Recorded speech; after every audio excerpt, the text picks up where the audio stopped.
السلام علیکم ورحمۃ اللہ وبرکاتہ الحمد للہ والصلاة والسلام علی رسول اللہ وبعد۔ محترم سامعین و ناظرین، آج کے اس حلقے میں آئیے ہم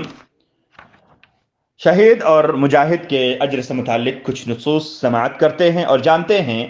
کہ اللہ رب العالمین کے یہاں ان کا کیا مقام ہے، ان کی کیا عظمت ہے، ان کی کیا فضیلت ہے۔ شہید اس شخص کو کہا جاتا ہے جو اللہ رب العالمین کے راستے میں قتل کیے جائیں۔ ایسے لوگوں کے لیے اللہ رب العالمین کے یہاں بہت بڑا اجر ہے، اور شہید اللہ رب العالمین کے یہاں اپنی کرامت اور اپنے مقام کو دیکھ کر یہ تمنا کرتا ہے کہ وہ دنیا میں لوٹایا جائے، وہ دنیا میں لوٹے اور پھر کئی بار اللہ رب العالمین کے راستے میں قتل کیا جائے تاکہ اسے اس طرح کی نعمتیں اور میسر ہو سکیں۔ اللہ رب العالمین کا کرم اور فضل ہی شہیدوں کے لیے ہے کہ وہ قتل کے تکلیف کو محسوس ہی نہیں کرتے۔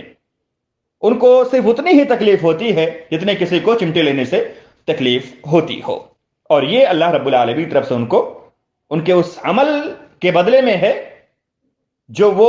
راضی نفس کے ساتھ اللہ رب العالمین کے راستے میں موت کو گلے لگانے کے لیے تیار ہوتے ہیں۔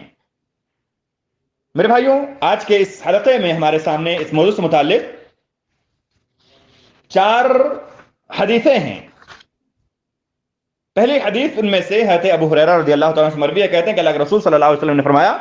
کہ بے شک جو اللہ رب العالمین کے راستے میں نکلتا ہے، صرف اور صرف جہاد کے لیے نکلتا ہے اللہ رب العالمین کے راستے میں، اللہ رب العالمین پر ایمان والا ہوتا ہے، اللہ کے رسولوں پر ایمان لانے والا، ان کی تصدیق کرنے والا ہوتا ہے، تو ایسے شخص کے لیے اللہ رب العالمین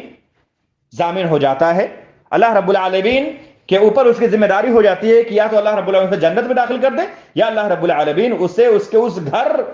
کے طرف واپس کر دے جس سے وہ نکلا تھا، وہ اجر اور غنیمت کے ساتھ اسی گھر میں جائے، یا اللہ تعالیٰ جنت میں داخل کر دے، یا اللہ رب العالمین کے اوپر اس کی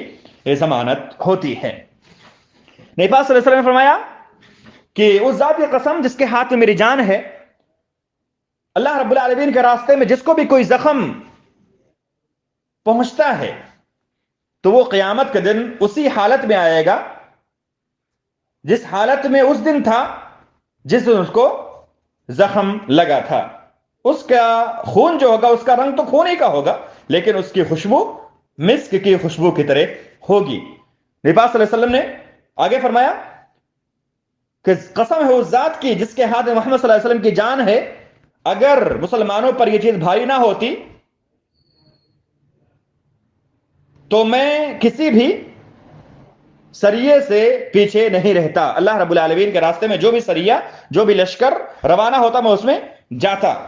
لیکن میں کشادگی نہیں پاتا ہوں، میں طاقت نہیں پاتا ہوں کہ لوگوں کو میں سوار کروں، اور وہ بھی طاقت نہیں پاتے ہیں، اور ان کو یہ بھاری پڑتا ہے کہ وہ مجھ سے دور رہیں۔ تو اگر مسلمانوں کے دل آزادی کا جو ہے مسئلہ نہ ہوتا تو میں کسی بھی سریے سے دور نہیں رہتا۔ قسم ہے اس ذات کی جس کے ہاتھ میں محمد صلی اللہ علیہ وسلم کی جان ہے، مجھے یہ پسند ہے کہ میں اللہ رب العالمین کے راستے میں جہاد کروں، پھر قتل کیا جاؤں، پھر جہاد کروں، پھر قتل کیا جاؤں، پھر جہاد کروں، پھر قتل کیا جاؤں۔ یہ بخاری اور مسلم شریف کی روایت ہے۔ ایک اور روایت حضرت ابو ہریرہ رضی اللہ تعالیٰ عنہ سے ہے، کہتے ہیں کہ اللہ کے رسول صلی اللہ علیہ وسلم نے فرمایا شہید جو ہوتا ہے وہ قتل کی تکلیف کو اسی طرح سے محسوس کرتا ہے جس طرح سے تم میں سے کسی شخص کو چمٹی کاٹنے پر تکلیف ہوتی ہے۔ یہ ترمذی شریف کی روایت ہے، اور امام ترمذی نے اسے حسن صحیح غریب کہا ہے، اور علامہ البانی نے اسے صحیح الجامع میں 5813 نمبر پر حسن قرار دیا ہے۔ ایک اور روایت حضرت انس رضی اللہ تعالیٰ عنہ سے مروی ہے، کہتے ہیں کہ اللہ کے نبی صلی اللہ علیہ وسلم نے فرمایا کوئی بھی شخص جب جنت میں داخل ہو جاتا ہے تو وہ یہ نہیں پسند کرتا کہ وہ دنیا کی طرف جائے، کیونکہ وہ وہاں پر بہت ہی آرام سے ہوتا ہے، تو وہاں سے کوئی شخص نکل کر دنیا کی طرف نہیں آنا چاہتا ہے کہ دنیا میں اب وہ جائے، سوائے شہید کے۔ شہید یہ تمنا کرتا ہے کہ وہ دنیا کی طرف واپس جائے اور دسیوں بار وہ قتل کیا جائے، کیونکہ وہ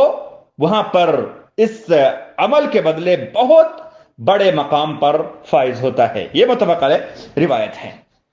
اسی طرح سے ایک روایت حضرت عبداللہ بن عمرو رضی اللہ تعالیٰ عنہما سے ہے، کہتے ہیں کہ اللہ کے رسول صلی اللہ علیہ وسلم فرمایا کہ اللہ رب العالمین شہید کو بخش دیتا ہے، اللہ رب العالمین شہید کے تمام چیزیں معاف کر دیتا ہے سوائے دین کے۔ اس حدیث میں شہید کی فضیلت ہے کہ اللہ رب العالمین تمام امور کو، تمام معاملات کو شہید کے معاف کر دیتا ہے سوائے قرض کے۔ یہاں پر میرے بھائیوں قرض کے لیے بھی ہمیں محتاط رہنا چاہیے، اس طرف اشارہ ہے کہ قرض کی ادائیگی میں ہمیں پہل کرنی چاہیے۔ قرض ایک جائز چیز ہے، بوقت ضرورت ہم لے سکتے ہیں، لیکن ہم اس کو عادت نہ بنائیں، اور ہم جب لیں قرض تو ہم اسے واپس بھی کر دیں، ورنہ شہادت کتنی بڑی بات ہے، اس کے باوجود بھی قرض کو اللہ رب العالمین معاف نہیں کرتے ہیں۔ تو خلاصہ یہ ہوا میرے بھائیوں کہ شہید کا بہت بڑا مقام ہے، اس کی بہت بڑی فضیلت ہے۔ آج کے اس درس میں جو ہم نے فوائد حاصل کیے، پہلا فائدہ یہ ہے کہ جہاد کا بہت بڑا مقام ہے اور یہ جنت میں داخلے کے اسباب میں سے ایک عظیم سبب ہے۔ اس طرح سے ہم نے یہ جانا کہ شہید کا اجر بہت بڑا ہے، اور شہید کو قتل کی جو تکلیف ہوتی ہے وہ بہت معمولی سی محسوس ہوتی ہے۔ اس طرح سے ہم نے یہ جانا کہ شہادت یہ گناہوں کی معافی کے عظیم ترین اسباب میں سے ایک سبب ہے۔ اللہ تعالی ہم سب کو توفیق دے کہ ہم نبی پاک صلی اللہ علیہ وسلم کی سنتوں کو صحیح طریقے سے سمجھیں۔ علماء ربانیین کی نگرانی میں ہم کتاب و سنت کی تعلیمات کو سمجھیں، کتاب و سنت کا فہم اللہ رب العالمین ہمیں عطا کرے۔ اقول قولی ھذا واستغفر اللہ لی ولکم ولسائر المسلمین من کل ذنب فاستغفروه انه هو التواب الغفور۔ السلام علیکم ورحمۃ اللہ وبرکاتہ۔